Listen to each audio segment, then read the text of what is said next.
My name is Rosemary Basic. I am professor of art history and co-director in School of Art and Art History, and I'm associate dean in the College of Fine Arts. I will talk about Honorius, who is my favorite, not because of the scale, this is of course colossal portraiture of Honorius, but also because he is considered to be one of the weakest Roman emperors, and I will try to defend him.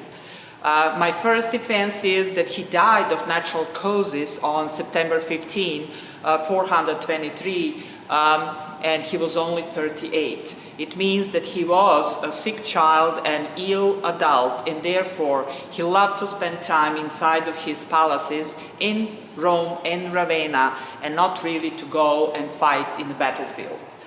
Honorius is also important because he lived during a trying time when Germanic tribes were occupying and attacking entire empire. And as a Western Roman emperor, he really tried to find solution, but he was not quite successful.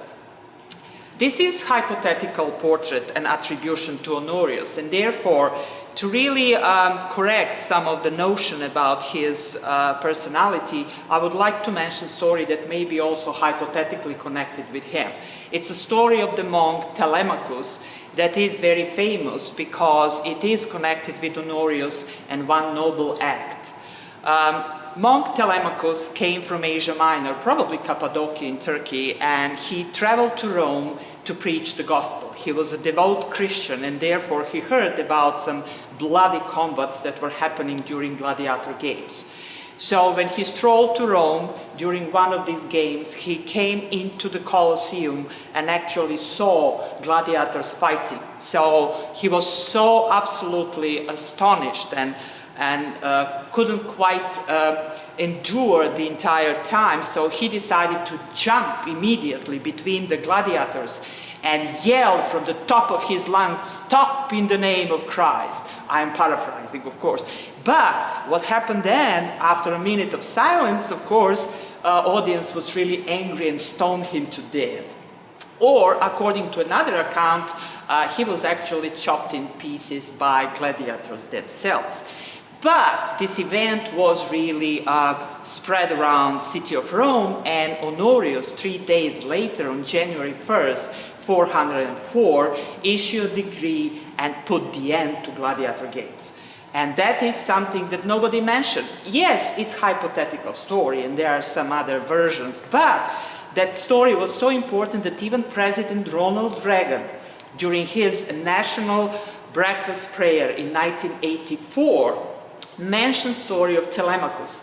And actually, it was a little bit twist on the side, but the story was absolutely, in a way, tribute to Emperor Honorius as well.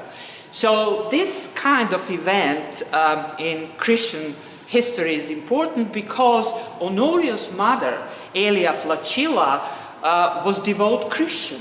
And she is actually listed as one of the saints in the Greek Orthodox Church, and she has her feast day on September 14. So please, I'm begging everyone, try to remember Honorius, not only being one of the weakest emperors, but really being one of, we may say, a devout Christian. So in that way, we may understand that this style of this portraiture is absolutely supporting attribution of being Honorius, because it's a typical conventional style for late Roman Christian emperor.